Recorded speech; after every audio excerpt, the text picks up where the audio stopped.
প্রিয় ফেসবুকের বন্ধুরা, আমি আরেকটা ভিডিও নিয়ে আপনাদের মাঝে হাজির হয়েছি। সাভারের বংশী নদীর পাড়ে আসছি। বংশী নদীটা আপনাদের দেখানোর জন্য। এই যে বংশী নদী দেখেন, এটা খুবই একটা সুন্দর একটা নদী। ওপারে দেখতে পাইতেছেন ধামরাই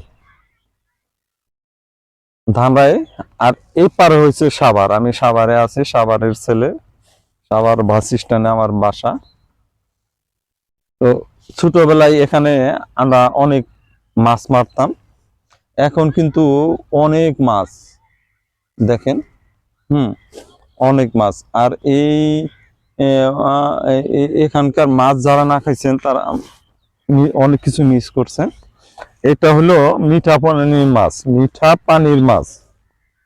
মাছগুলো খেলে এত সুস্বাদু, তা বলার মতো না। যারা না খাইছেন তারা সাভার চলে আসবেন। নদীটা এখন শীতকাল শুকিয়ে যাচ্ছে। এই আমি যেখানে বসেছিলাম এইখান দিয়ে পানি ছিল, এখান দিয়ে পানি ছিল। এখন এই যে প্রচুর দল, আমরা দল বলি, আবার অনেকে কচুরি পানা বলে। আমার হাতে দেখতে পাইতেছেন একটা কচুরি পানার ফুল।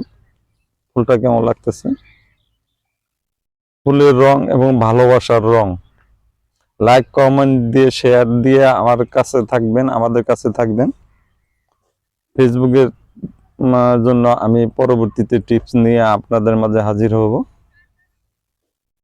তো কেমন লাগতেছে এখানে এই পরিবেশটা দেখেন, অনেক সুন্দর একটা জায়গা। আমি প্রায় বংশী নদীর পাড়ে আসি ভিডিও বানাইতে। আপনাদের ভালো লাগে কিনা জানি না।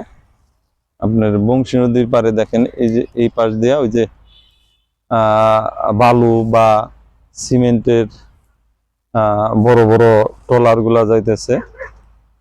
এই যে ট্রলার গুলা যাইতেছে দেখেন।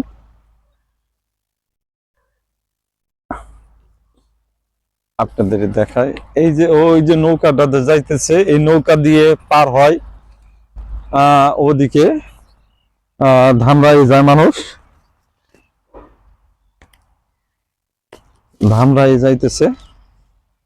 তো এই ভিডিওটা আপনাদের কেমন লাগতেছে জানি না, তবে আমি যে জায়গায় বসে আছি অনেক ভালো একটা জায়গা, সুন্দর একটা জায়গা। যাই হোক, ভিডিওটা শেষ করতে হইতেছে। আপনারা লাইক, ফলো, কমেন্ট, শেয়ার দিয়ে আমার পাশে থাকবেন, আমাকে সহযোগিতা করবেন। বাই বাই বন্ধুরা, বাই বাই।